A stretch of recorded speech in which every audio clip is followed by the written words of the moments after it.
The conventions for a traditional film and for a found footage horror film are very different.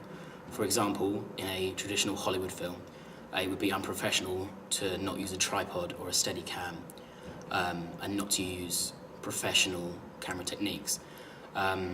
Whereas it's the complete opposite way around with found footage horror. You want it to look amateur, so you don't use those things. If you did use those things, it would be clear that this story is not real, and that you want the audience to believe that there is no crew there, it's simply the characters themselves filming it. There are many key conventions often found in the openings of films. Most obviously is credits. This is usually used to tell the audience the actors' names, to entice them into the film. It advertises how big the film is to them.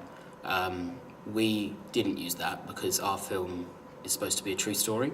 So if we told the audience the actors' names, it would take away from the believability of the film. Music is another key convention found in the film.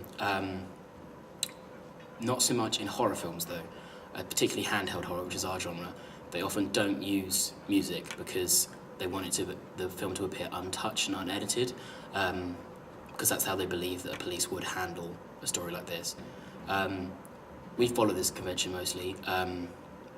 We did, however, use a low rumble at the beginning of our film because we believe that it increased the intensity and the fear for the audience. We don't think that it took away from the believability too much because it's not too prominent, it's not too obvious, as opposed to if we had a soundtrack, say. A key convention of found footage horror films we used was the element of mystery. We tell the audience that one of the children is left and the other four go missing, and the audience want to find out why and how that happens. We reveal the end of the story at the beginning so that they find out how it got to that point. We chose to challenge quite a few of the conventions of a found footage horror film because, particularly with the success of recent films like Paranormal Activity and REC, the found footage horror genre has grown massively. Before then, it was fairly small. There were a few standout films such as Blair Witch Project, but it wasn't a big target to hit. But now, thousands of films are released with this premise behind it because it's very easy for someone to do, but it's not necessarily easy for someone to do well. So we challenge a lot of these conventions so that it stands out, so that it's noticed, and isn't just lost in the background. We didn't challenge too many of these conventions because they are there for a reason. People go to see these films because they know what they expect to see, particularly with our demographic, demographic E and demographic B.